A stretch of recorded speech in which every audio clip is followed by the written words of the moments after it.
C'est maintenant Argentine Ngobila. C'est Argentine Ngobila, il a reposé question. Bakashine, Bagan, Batchaki Pamemaki, na Royaume-Uni, na République populaire de la Chine, pour dénoncer sa peuple congolais Argentine. Mais quel est le problème? Mais c'est le ministre de la Santé. Vous êtes fils de la maison.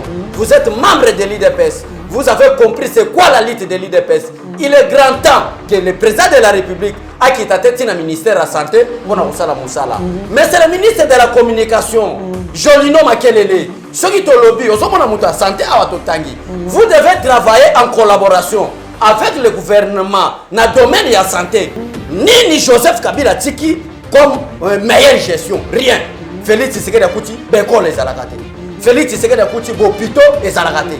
Félix Tshisekedi Akuti, Constitution, socialisate. Maintenant, les sonnines yo livre lembe. Vous croyez que la politique c'est la séduction? Vous allez aller au séduire qui? La politique c'est gérer la cité, bien gérer son peuple. Ne confondez pas la séduction avec la politique. Maintenant, Negetoyoki, qui est Gédéon Kyungu, na Zoé Kabila, il paraît que Babimi n'est pas dans Mboka. Pour la pression, parce que c'est l'information dans la possession de Bisso. Balobi que Batu na bango bakangi, batangi kombo ya Zoé Kabila, na kombo ya Gédéon Kyungu. Samela nzambe kufate, nzambe batela yo, okoyeba makambo koya na d'ici fin avril oyo. Pour ressentir qui est Félix Tshisekedi, pour ressentir qui est Moulou Bobina Mofinga, Félix Tshisekedi. Okapi Congo Service. Pour vos démarches d'acte de naissance, jugement supplétif, casier judiciaire, acte de mariage et transfert d'argent, contactez Okapi Congo Service au 07 58 12 18 04.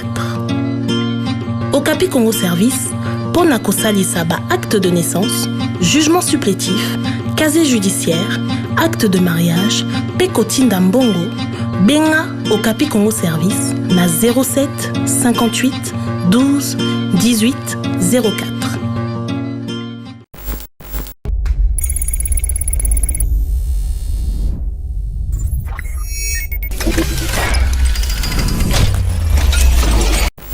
Bonjour, bienvenue dans notre émission Éveil patriotique avec Abbé Cholé. Nous allons décortiquer l'actualité de notre pays.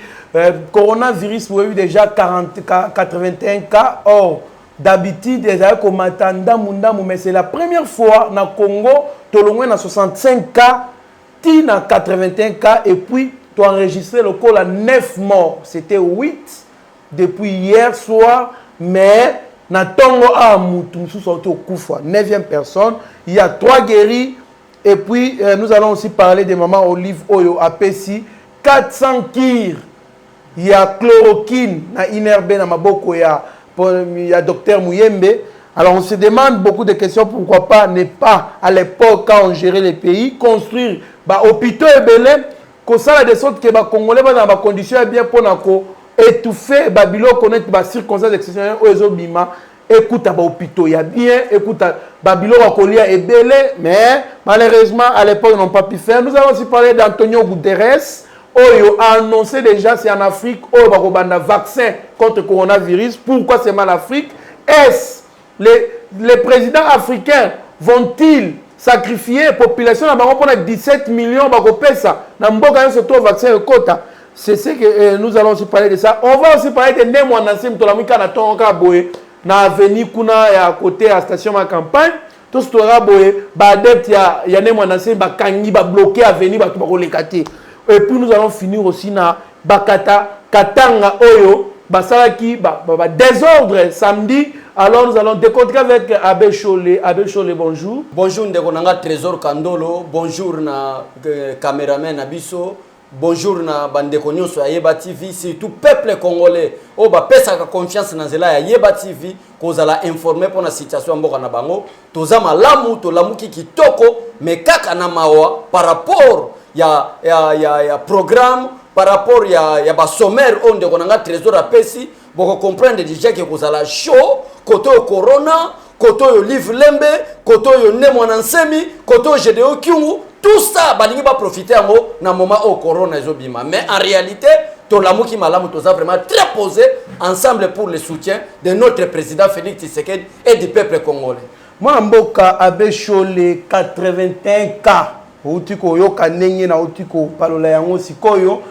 banda coronavirus ekota a na mboka na biso première fois na 2 jours et mata ebele bongo omona te que danger ezali koya danger zoya kosakana tende konanga trésor danger peuple congolais partout vous êtes à Lubumbashi olebo banda kosala ba guerre comment est-ce que tu peux profiter derrière Kyungu Gédéon Kyungu tout ça la balkanisation à la République du Katanga c'est tard balkanisation na Congo kozonga sauter il est grand temps ya ko véhiculer ba message ko yebisa batu ke ba précaution prise par le président de la République to réélé en partout dans ma village natal pour être conséquences ya coronavirus et ebelete selon ngande konanga trésor kandolo coronavirus oyo c'est une préparation de l'homme blanc pour effacer l'homme africain ozola nande konanga parce que à l'Italie batu bako kufa gebele na Chine batu bakufi ebele partout batu bakufi ebele mais ce qu'on a ba plus grand décideur ya monde objectif na bango que vaccin et en Afrique en Afrique Osomona par rapport à la question ya ngona nazala ke inspiré so nazo sala émission na pona oyebisa peuple congolais nini par rapport même ya ndeko nanga trésor a poser question na koyebisa peuple congolais boy au lieu to fana na haine contre Félix Tshisekedi au lieu to mi bongisa na tribalisme parce que ndeko nanga trésor ta question posée te bande kwa Katanga à travers Gédéon Kyungu Zoé Kabila ce n'est pas une information vraie vérifiable pona yeba TV to lingato lo balokuta te mais na ba vidéo ba tindeli biso ba komona Zoé Kabila bimi libanda mboka na minito na ko yebisa yo selo yango no mona yeba TV to pesa babiloko ba raconter to ba kaboza vrai pourquoi kaka na moment parce qu'il y a un groupe d'individus qui étaient arrêtés dans le gouvernement en place, gouvernement provincial, il y a Okatanga, maintenant, Batangi Kombo à Zoé Kabila. Qui n'a pas des autres éléments, Zoé Kabila Zanakati. Batangi Kombo à Moïse Katumbi. Maintenant, ici à Kinshasa, pour être Basalango en connivence, na makabo zole kana na Lubumbashi, à Kinshasa, ba super gentini, à ba opé ça ba faux ordre. Pour 4 jours à la maison. Parce que na 4 jours wana, famille ne kotomboka. Nde olinga koyoka. Ce qui 4 jours les allait exécuter. Mais le lingo yoka ke, mune mwandansemi. Par rapport à sommaire na yo. Abimi, nanzala na mboka, pillage koti na mboka, pour batba désavouer son excellence, mais c'est le président de la République. Nde na yangwana, par rapport à la question, ya ndeko nanga trésor kandolo. Et c'est que les peuples congolais, le totondi samana motema mabe, muluba wana, muto boye, biso bakatange to linga bakasayente, biso batabandu to lingi Martin Fayulu, biso batekwate to lingi Jean-Pierre Bemba. Il est grand temps de prier pour notre président Félix Tshisekedi pour conserver l'unité nationale. Parce que Félix Tshisekedi pour le moment est seul, mais ensemble avec le peuple. Félix Tshisekedi est seul par rapport aux leaders des politiciens. Mais le peuple congolais, sur 100%, nous les peuples congolais, tous allés déjà 70% derrière pour soutenir Félix Tshisekedi. Ouais, c'est ça, tous déjà derrière Félix Tshisekedi pour les soutenir. Moi, dans le Bécholé, tu as remarqué que nombre de guérisons, ils allaient mouquer par rapport au nombre de morts. Au moins, que ceux qui sont malades, ils continuent à continuer.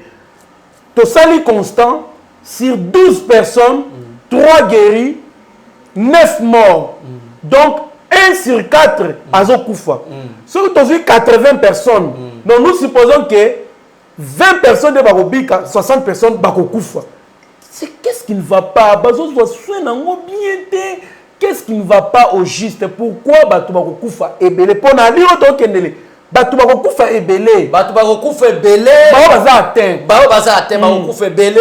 Ndekonanga. Mais seul moyen de sortir de ça, ils allaient prendre des précautions. Des précautions pour tous les donc, il y a une minute au trésor, aux anangote, dès qu'on a un trésor, l'imbissang na sobriqué. Na minute aux anangote, mais il y a un single où se protéger.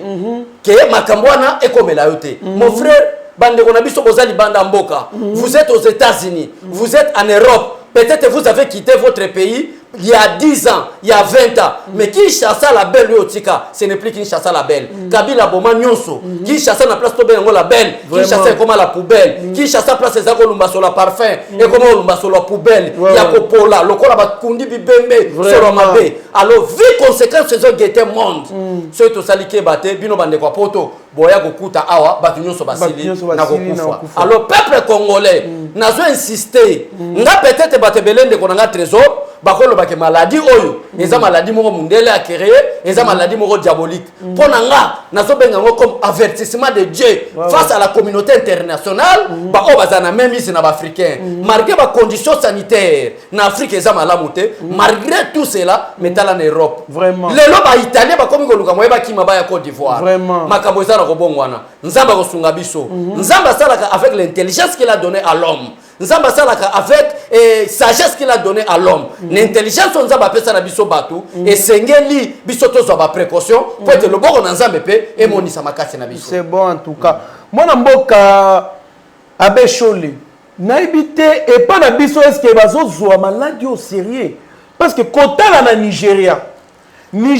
tango ba monika que maladie oyo komi ko se propager bazui stade mobimba batie batongi ba tente batie bazo installer ba monter ba lit na ba très bonnes conditions s'il vous plaît. Je pense que Steve Condé na réalisation na Rabi Mokoko pourquoi pas Meshak ba ko balancer les biso ba photo wana otala ndenge nigérien ni ba Nigeria plutôt na Nigeria plutôt bazo monter banani na ba conditions moko ya bien pour bazo soya makambo wana. Je sais pas ce que budget o eza alloué na makambo ya qualité contre coronavirus a wafeti il y a 1 an il y a alternance politique qu'on avait proposé à 6 millions de dollars mais peuple même toi telemaka baboye loko wana yango et salemate mais pourquoi pas makambo neti ya boye ko chambongo ebele ko za stade de martyr wana ko sa ndenge baninga basana Nigeria ko tchabatan ba matériel exacté moi mboka Béchol qu'est-ce qui ne va pas dans notre pays le royaume de Belgique batindere biso normalement moi malgré insuffisant mais yaka c'est maintenant Argentine Ngobila c'est Argentine Ngobila il y a reposé question ba kashine ba gant ba tchaki pa memaki na Royaume-Uni pe na République populaire de la Chine porte na pesa peuple congolais Argentine. Mais quel est le problème? Mais c'est le ministre de la Santé. Vous êtes fils de la maison. Vous êtes membre de l'IDPS. Vous avez compris c'est quoi la lutte de l'IDPS. Il est grand temps que le président de la République a quitté le ministère de la Santé pour Moussala Moussala. Mais c'est le ministre de la Communication, Jolino Makelele. Ceux qui te lobby, santé à Watotangi. Vous devez travailler en collaboration avec le gouvernement dans le domaine de la santé pour la publicité, le message d'avertissement, la sensibilisation dans le peuple de Gamakasi. Parce que la Tekawana, dans le moment corona, ils ont attaqué le peuple. Les autres ont un terme pourcentage sur 100%, malgré les Zamouké, décès Zamouké, tu as déjà que tu as 25%. Ça représente 25% déjà à cet instant sur 100%. Mais si on a le dossier nombre de cas, na nombre ya batin au moins que ça na muké ils ont représenté na muké et puis nombre ba guéri ba za muké ba kasi papa nombre ba mort voilà mais ceux qui te commis vraiment que te commis na 1 million atteint c'est la mort c'est 1 million atteint c'est que 750 000 Congolais ba kokufa parce que c'est un quart voilà ndena ba obika si ko quel est maintenant l'homme congolais, les politiciens congolais, à cet instant, leur projet maintenant quoi? Parce qu'il y a coronavirus, profitez à Koboma Batona Poison pour la déclaration de coronavirus. Ozolanda, quelle est maintenant à l'intention de l'homme congolais par rapport à la situation actuelle? Ozomona l'opposition, et ça en États-Unis, et ça en France. Ozolanda maintenant, si vous allez en France, Bokéi en Chine, Bokéi en États-Unis, Nabamboke a déjà développé par rapport à la situation coronavirus. On montre que l'opposition et la majorité basent ensemble pour lutter l'ennemi du monde au bas de coronavirus. Maintenant, voyez maintenant la mentalité de l'homme congolais. Maintenant, balkanisation. Voilà, moment où le coronavirus est là, l'homme congolais prépare la balkanisation. Moi, je suis du Katanga, je fais la balkanisation du Katanga. Monsieur, vous êtes malade ou vous souffrez de la malaria? Au moment où le peuple congolais, regarder le peuple pour être basé dans un aventure, un papa qui souffre de la malaria, à son âge là, on peut parler que papa oyo a commis déjà un niveau de sagesse. Oyo post génération papa ne mon enseigne na mboka oyo bakufa déjà. Et c'est là la sagesse. A contribué à la réussite de malaria na mutu. Nous profitons de cette occasion au coronavirus engagé batou pour être Félix Tshisekedi à gouverner malamouté, à travailler malamouté. Peuple congolais, je vous mets à garde. Toi, papa ne mon enseigne. Toi, Gentini Ngobila, qui travaille en connivence avec Joseph Kabila et Vital Kamerhe, plan diabolique nous sommes sala. Nande konabino Moïse Katumbi na Katanga. Où vous voulez profiter de cette occasion au coronavirus pour déstabiliser les institutions en place. Ndeko pona ni na lobi boyi. Ndeko na trésor congolo. Makambo biso to lobaka. Peuple bako benga yo, ne misoto sel na yo. Bako yebiso ki abesho la kosa raté. Shadari aloba ke non biso toza capable ya ko rendre Félix Tshisekedi ingouvernable té. Shadari aloba boyi toza incapable ya ko déstabiliser l'institution mboka. Maintenant moyen au Shadari aloba ki ke bako déstabiliser l'institution mboka ala kisaki biso moyen na moté. Mais to komi ko comprendre que baza na projet maintenant ya ko déstabiliser l'institution mboka. Maintenant qui utiliser pour déstabiliser les institutions? Babandi ko utiliser nan Moïse Katumbi na Katanga, Gédéon Kyungu na Katanga, Zoé Kabila na Katanga. Ba ye awa na Kinshasa, il faut utiliser qui? Commencer na cabinet ya son excellence, mais c'est le président de la République. Babandi na cabinet à président de la République. Ba kiti, si na bane mwa nanseni, nani to ko utiliser pour taper sa couloir makama mabe e banda koselama na momo coronavirus saison régner. To utiliser Gentini Ngobila en tant qu'autorité provinciale na banda kosala ba makamo moko et ko faciliter biso triple côté na mboka poto déstabiliser l'institution. Ya moi somona na profiter. Merci d'abord d'avance. Na confiance pour pesa to les na TV na Yeba TV na profiter l'occasion que malgré le président de la République a boy regroupement il y a plus de 20 personnes. Si vous osez encore ya ko kende na balirwana nazo banda fond la parlement debout. Nazo banda kende ba Changu, ba Pascal, Banjili, Bazando comme mobiliser peuple que oyo ko yeya ceux qui ko daé to daé. C'est pourquoi je vous mets en garde. En tout cas, moi Namboka Abeshole, je pense que Makambozo Lobawana, il faut beaucoup d'attention puisque Mboka Nabiso ezali Mboka moko tozana ngo tozana Mboka misusu te. Soki bazolinga ba balkaniser Mboka, bazolinga désordre et bien bazolinga ba renverser pouvoir en place. Na ba jara bilo bongo na moment to traverser ba moment trop difficile. En tout cas, ça sera une pire erreur oyo.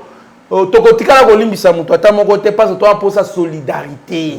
Toza pour sa bomoko. Toza pour sa na minito yo tozala o ba kino ba bengaka même morale pour te lutter contre bokono oyo. Maman Olive Lembe akine ko pesa 400 kir ya chloroquine. Bolandi chloroquine ezali parmi ba qui sont les autres traités coronavirus.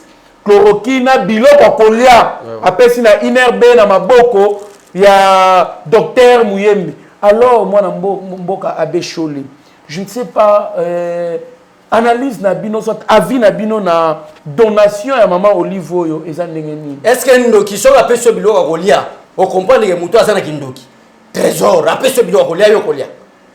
Mais nani abomi mboka o pote virus e ya na Congo? C'est Olive Lembe.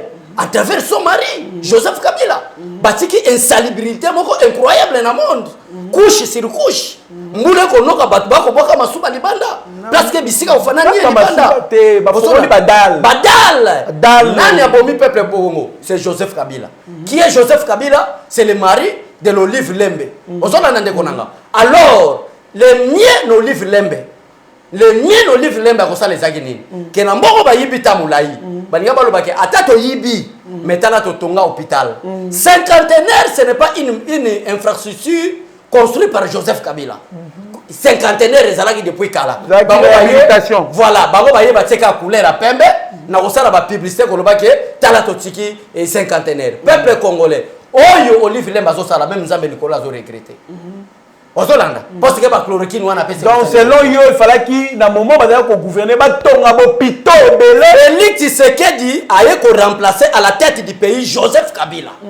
Ni Joseph Kabila tiki comme meilleure gestion, rien. Félix Tshisekedi a kuti beko les alakate. Félix Tshisekedi a kuti bo pito et alakate.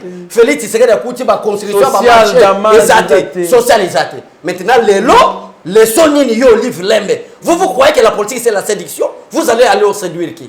La politique c'est gérer la cité, bien gérer son peuple. Ne confondez pas la séduction avec la politique. Merci beaucoup mon frère. Moi mboka Abeshole il faut beaucoup qu'on a moins raison pour na kota na ba terme misuso yo ki. Non, terme to koti tende konanga trésor. problème c'est ça qu'il faut qu'on informer Batumoussous. Parce qu'il y a comme on que peut-être Nzamba Salé Mocha Pembe. Batumoussous Bazalawana. Nzamba Salé Mobile Pembe. Il veut confondre la politique avec la séduction. Maintenant, quand vous venez à la politique avec la séduction, vous allez maintenant séduire qui? Merci beaucoup, mon frère. En tout cas, je pense qu'Abbé Cholé vous a tout expliqué. Ton abopito est belé. Pourquoi pas vous conserver? Et là, on est industrie agroalimentaire ya Bukanga Lonzo. Ce qui est l'ombe la memeli bandeko bilo akolia te po bilo akolia ngeza ebele. Donc c'est un peu ça. Alors je pense que c'est ça mon avis aussi. Boulanda qui a Bécholé, mon avis c'est ça. Il fallait beaucoup plus investir au moment où vous gérez que plutôt causer les pires pour toye banako sunga batuna tozanango parce que pas tout le monde a bénéficié de lisungi wana bato bazana Kivu bato bazana Katanga bato bazana de part et d'autre na Congo. Est-ce que ce bananzala il faut que maman Olivier ko pesa ngo bila kolia? Non, ce n'est pas ça, mais ce qui ba bongisa qui social il y a ba congolais ba industrie agroalimentaire qui dans toutes les provinces. Je pense que et là le quoi bila kolia ngeza eloko pamba. Antonio Guterres, secrétaire général des Nations Unies, a annoncé déjà vaccin contre coronavirus et Kobanda na Afrique. Et or, tu y bien que ma pays n'y a tout vaccin qu'on a payé 17 millions de dollars. Est-ce que mon amboka Abbé Cholé, le président africain, va sacrifier vaccin tout le monde qui est risque, ezali na stratégie moko cachée, na objectif moko motivation moko inavoué, ya ko détruire ba Congo ba africain toyoki ba bazobanga démographie ba africain ba komi tellement ébélé que à un certain moment ba ko dominer le monde entier. Ils vont gouverner, ils vont contrôler le monde. Tant basé belé makas po bazobota mingi. Alors kobanga wana yango ba linga il paraît que tu vas pesa ba tonga moko oyo ko ça que à la longue génération moko boya ba africain ba na ko bota te ba comme stérile ba na ba problème ko bota de sorte que ba meka ko diminuer croissance il y a démographie il y a nombre ya ba africain. Qu'est-ce que vous pensez de ça? Bon, selon les Nations Unies, bah toza déjà na 7,8 milliards de personnes, selon rapport des Nations Unies. Plus de, regardez un peu, 7,8 quelque chose comme ça, de milliards de personnes. Maintenant, plus de 4 milliards sont des Africains. Ah bon? Plus de 4 milliards sont des Africains. Maintenant, crainte na bangoana, tu reçois 17 millions.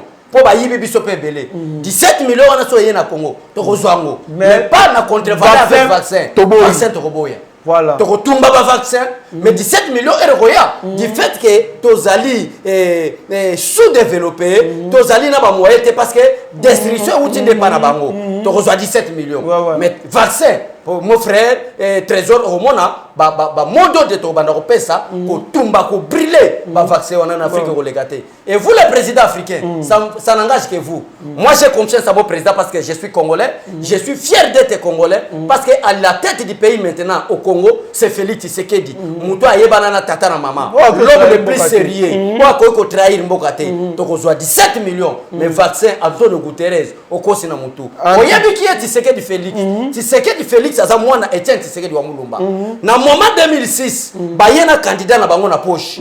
La communauté internationale batindaka un ancien secrétaire général na kombo ya Kofi Annan. Place bakenda ko sala rencontre na Etienne Tshisekedi wa Mulumba. Place Tshisekedi wa Mulumba ayebisaka ancien secrétaire général ya Nations Unies na kombo ya Kofi Annan que ata bozui kake bo beti likola mutu nanga be élection en 2006 na participer te. Tshisekedi pe Félix a répondre Antonio Guterres que ata bozui kake bo beti na mutu nanga vaccin et kokota te na Congo mais 17 millions et kokota. En tout cas c'est un peu ça puisque on ne comprend pas bato bazo ku febele na Asie, Europe na Amérique. Mais bango bazo viser kaka Afrique. Pourquoi c'est trop suspect. Toyebi bien bozaka na ba calcul na bino ya ko détruire Afrique, ko nuire ba africain. Toyebi bien que ba africain et ba africain bazaka victime. Il y a division internationale du travail. Division internationale du travail, on a des ba métropole na biso ba coloniser biso. Bango ba traça déjà que bango ba transformer ba matière na biso ba somba biso na produit fini. Ba côté que la biso est trop cher. Donc biso nous attend à sous-développement. Balingate biso to se développer. Jamais pays africain comme en industrie et sur pour na bango et ça quoi to télémé na développement na bango. Ou soit to zima ele to fongwani. Alors ba oki ko la moyen moko ba ça de sorte que ba maintenir ba besoin de vaccin pour ba maintenir biso kaka na sous-développement.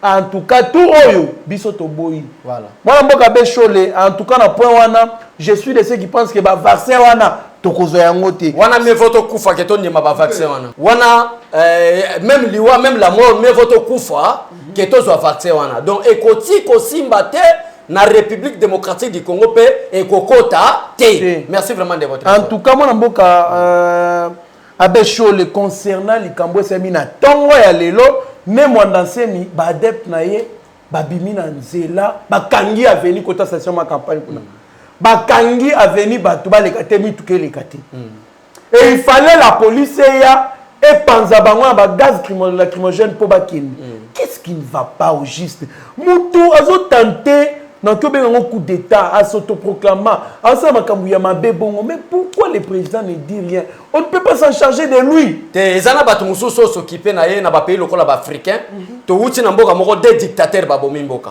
Joseph Mobutu na Joseph Kabila mentalité côté na ba congolais que on un opposant muto azo revendiquer ba droit na ye ba ko kanga yete so ki Félix Tshisekedi kititi na bassesse ya ne mwandansemi mokilo ko ganga papa na nga na zo bisa au trésor même balabala na biso a chaîne na biso eza ata balongoli ba policier balobi ne mwana nsembi kendeti na cité de l'Union africaine s'autoproclamé président a okende na été ozolanda o azosala c'est de la comédie politique azosala aventure mais azobosana ke na comédie politique ozosala un jour comme melo ba grave infraction o ko boum s'appelle vie politique mwana mboka besho mais façon il est déjà déjà pas déjà kita mutu asa bongo a pénaliser Batu il fallait qu'il y ait misala à troubler ordre public. Moi n'amboka be chose. Ozomona na Congo, na moment tozali, Félix Tshisekedi a été attaqué pour la première fois le 24 février janvier 2019.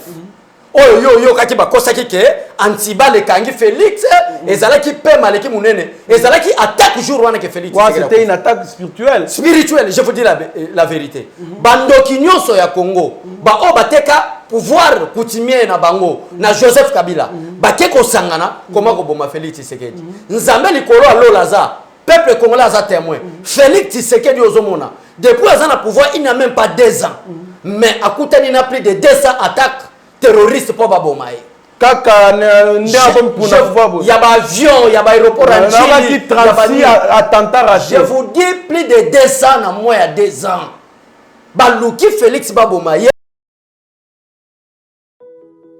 Chers frères, chères sœurs, la pandémie à coronavirus Covid-19 n'est pas une fiction mais une réalité. Aujourd'hui, la République démocratique du Congo a déjà enregistré une dizaine de cas testés positifs. Pour nous protéger nous-mêmes et protéger les autres, il est vivement conseillé de suivre les règles édictées par l'OMS et le ministère de la Santé. Ce sont des gestes simples mais efficaces. Se laver fréquemment les mains avec du savon pendant un minimum de 20 secondes ou utiliser une solution hydroalcoolique. Éviter les contacts proches. Maintenir une distance d'au moins 1 mètre avec les autres personnes, en particulier si elles toussent, elles éternuent ou elles ont de la fièvre. Éviter de se toucher les yeux, le nez et la bouche. En effet, les mains sont en contact avec de nombreuses surfaces qui pourraient être contaminées par le virus. Respecter les règles d'hygiène respiratoire. En cas d'éternuement ou de toux, c'est couvrir la bouche et les nez en utilisant le pli du coude ou un mouchoir à jeter immédiatement après usage.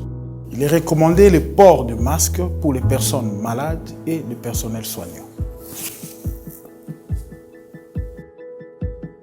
Pour les personnes qui se trouvent ou qui se sont récemment rendues au cours des 14 derniers jours dans les régions où le Covid-19 s'est propagé, voici maintenant quelques conseils.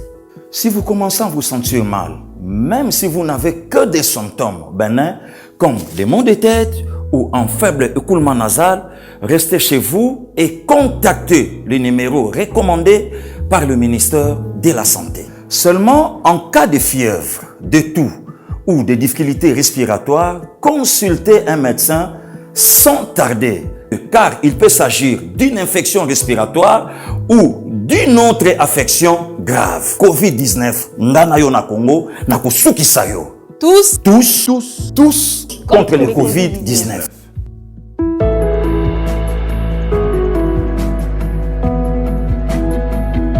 Avion crash, l'aéroport Andine Félix Tshisekedi abimi na nzela DGM, bapoisona, tout ça ce sont des attaques. Comment affaiblir les chefs de l'État. Bamoni que combo ya béton, et ça vraiment combo ya solo. Comment maintenant faire? Chercher maintenant à déstabiliser les alliances avec Joseph Kabila pour bloquer tous les programmes donnés par les présidents. Que les programmes de 100 jours, de sauts de moutons, de construction de routes, de construction de maisons militaires, maisons préfabriquées. Leur coordonnateur était Vital Kamerhe. Et toute personne qui a la justice pour samba dans le programme 100 jours. Tout le monde cite le nom de Vital. Mais le 20 avril. Qu'est-ce qui va se passer? Parenthèse, maintenant, qu'est-ce qui se passe? Il y a des objectifs. Objectif à Liboso, Koyinisa Félix Tshisekedi na ba père ya Union africaine. Kolobete accord ya Nairobi. Oto sinaki tala Félix Tshisekedi makaboye ko sala ngoyo ba respecter ba accord te. Nde Félix Tshisekedi pour la politique de bon voisinage. Abani na ko gérer Kamerhe. Maintenant nazo la kayonza bel kola zomona. Caméra wezo talanga. Mikolo kende boko yeba qui vivra verra. Maintenant ba moni na makambo na nyonso. Kamerhe qui était envoyé à la présidence. Moïse Katumbi comme un opposant qui fait une opposition républicaine. Bamoni ke makambo nyonso plus bazo umela plus Félix Tshisekedi asala nini. Azo bimisa misisa. Alors comment faire par rapport à dossier ya ne mwana nsemi. Comment faire basangisi baburo na bango. Baburo na bango eza banani. Ba ne mwana nsemi. Ba Gentini Ngobila, ba Zoé Kabila, ba Moïse Katumbi, ba Vital Kamerhe, ba Jodeo Kyungu. Na tête na bango c'est Joseph Kabila lui-même. Parce que ce qu'on l'a dit, ba s'appelle na ba ADF nalo. Na ba ADF nalo. Na tête na bango c'est maintenant Joseph Kabila. Osoland. Ce qu'on a dit ba déclaration ya ba Katangé, ba ko sala kuna. Ba lobi que le jour où le Katanga sera balkanisé, sera divisé avec la République démocratique du Congo. Notre président, nous, c'est Joseph Kabila. Ah bon? C'est leur complicité. Ah bon?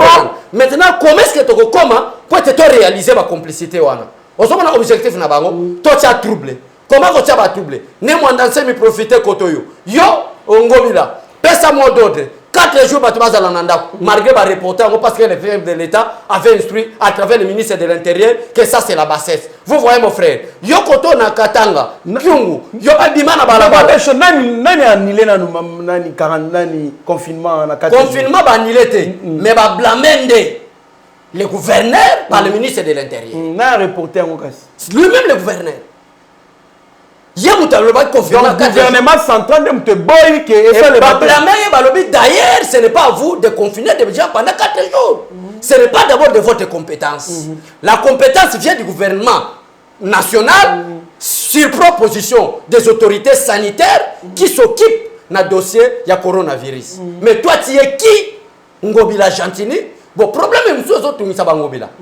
Azosa ne makamamabe. Mais n'oubliez pas trésor que Ngobila azala ba séquelle ya makambo sala batu na maïndombe makambo sema na maïndombe paré na bango c'est Gentini Ngobila. Alors le kola ba komi na makambo na mais ça maïndombe il n'y a pas même pas écart même pas il y a 3 mois ba penser qui chasse. Oui ce n'est pas le président Félix Tshisekedi. Mais non le kaka na Congo je ne sais pas pourquoi il na yangwana na yebisio. Tala maintenant intelligence. Quand Félix Tshisekedi a quel stade a maboko likolo. Alors bi tata pesa na intelligence pe sagesse. Batebele bakanisa que Félix Tshisekedi a sala bagé. Nzambe pe azu sagesse ni intelligence a pesi Félix Tshisekedi. On va dire Félix Tshisekedi a bloqué bango. Félix Tshisekedi va créer 3 agences. de la lutte contre la corruption, qui ne va pas dépendre du gouvernement, mais de la présidence. Qui vivra verra, mais Kologoya bon santé. Mais Abbé Chole, je vous encourage, mais moi je suis de ceux qui pensent toujours qu'au Congo il ne faut pas lutter contre la corruption, mais il faut lutter contre l'impunité. Parce que batoyo, ba corrompi na ba corrupteur, toyebi bango. Ouais, mais ande kaka bakanga bango, ba tia bango na ba prison. Et ko ba misa batu misusu. Moi à travers 3 ordonnances, le chef de l'État a créé 3 agences, mon frère, au moment de lutter contre l'impunité. Ok, pour chuter attaque yaba katakatanga. Pour votre information, na Likasi, na commune ya commune ya Kipula, si je m'abuse, non, Kikalu. Na commune wana, si je m'abuse pas, moi na mboka Abbé Chole, drapeau ya bakatakatanga et mataki déjà.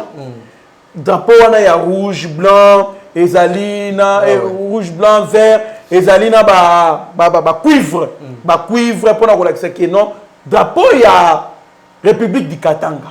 Sikoyo tangu ba policier na ba FRDC baye po ba tuna bango pourquoi bosali boye bango ba boy kolonga ba bibolo ro kitsa drapeau ba boy bo kitsa ba boy commune eza commune ezali un peu commune populiste.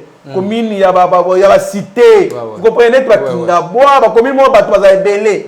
Alors nde attaque bandi wana bato wana masasi kota bango te mais suka kota bango yayi 11 morts, 14 blessés et puis 45 détenus. Na 45 détenus wana ba libéré batkali 23 pour bato su bazaki ba civil ba kangaki tango ba kangota ba FADC la police.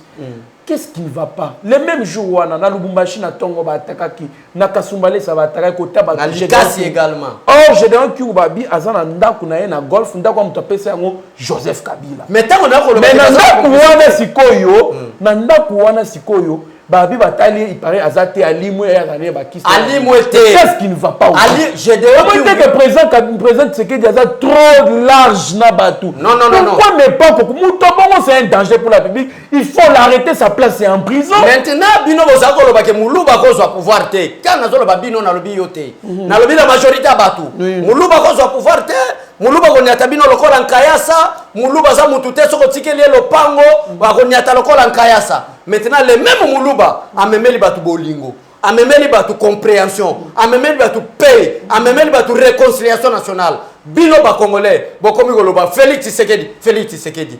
Qui vivra verra mon frère nazo yebisayo, Kiungwa Kimi. Moi 25 personnes, ya bato balataka ba beret rouge, ya Kiungu Gédéon na bakatakatanga so ozare Kiungu alimwe. Ya moni na début émission na yo. Na lobito landana tozela parce que information to kopesa ngoto confirmer ngote. Eza na conditionnel. Maintenant negi to yoki kena Gédéon Kiungu na Zoé Kabila, il paraît que babimi na libanda mboka. Pour na ba pression za ko yebela bango parce que c'est l'information eza na possession na biso. Ba lobi ke batu na bango bakangi, batangi kombo ya Zoé Kabila na kombo ya Gédéon Kiungu. Samela nzambe kufate nzamba batela yo okoyeba makambo koya na d'ici fin avril oyo bon sentir qui est Félix Tshisekedi bon sentir qui est mulubo bino bofinga Félix Tshisekedi. Merci na bino banda ko yeba TV, merci na staff technique biso to kobanga coronavirus te to ko informer peuple congolais na chef na yeba TV sokola maboko respecter ba précautions prises par le président de la République réélé par le gouvernement central. Merci beaucoup. Merci beaucoup, Mwanamboka Abbé Chole. Ce qui donne la peine, c'est ces moments les plus difficiles. Makamusu a occupé tout social, les athées, makamu développement, les athées, tout baza borné à makamu ya pandémie. Mais c'est au moment où tout ça va déstabiliser Mboka. Les alliés pas si mingi pour Mboka nabiso. Il faut to linga Mboka nabiso. Qu'on les cabe intérêt nabiso personnel. Nous devons aimer notre pays. Pourquoi? Au détriment. En tout cas, pour ne pas épiloguer, Mwanamboka Abbé Chole okoki ko lobama lobana ya suka ibongo to clore émission na biso. Merci beaucoup ndekonanga journaliste Mayele Trésor Kandolo na kati ya Yeba TV ndekona bino mwana na bino azawana na cadre kaka ya liti ye aza parmi ba journaliste oyo balobata ke je suis au milieu du village mais ye aza parmi bo balobaka je reste à côté de la vérité. Là où il y a la vérité, au monde on Trésor Kandolo. Merci. Oyambinga na plateau kitoko pour peuple oyo bazana souci ya mboka. Azana na makoki na ye, mais parce que azana souci ya mboka, au pesibiso nzela po bazala communiquer.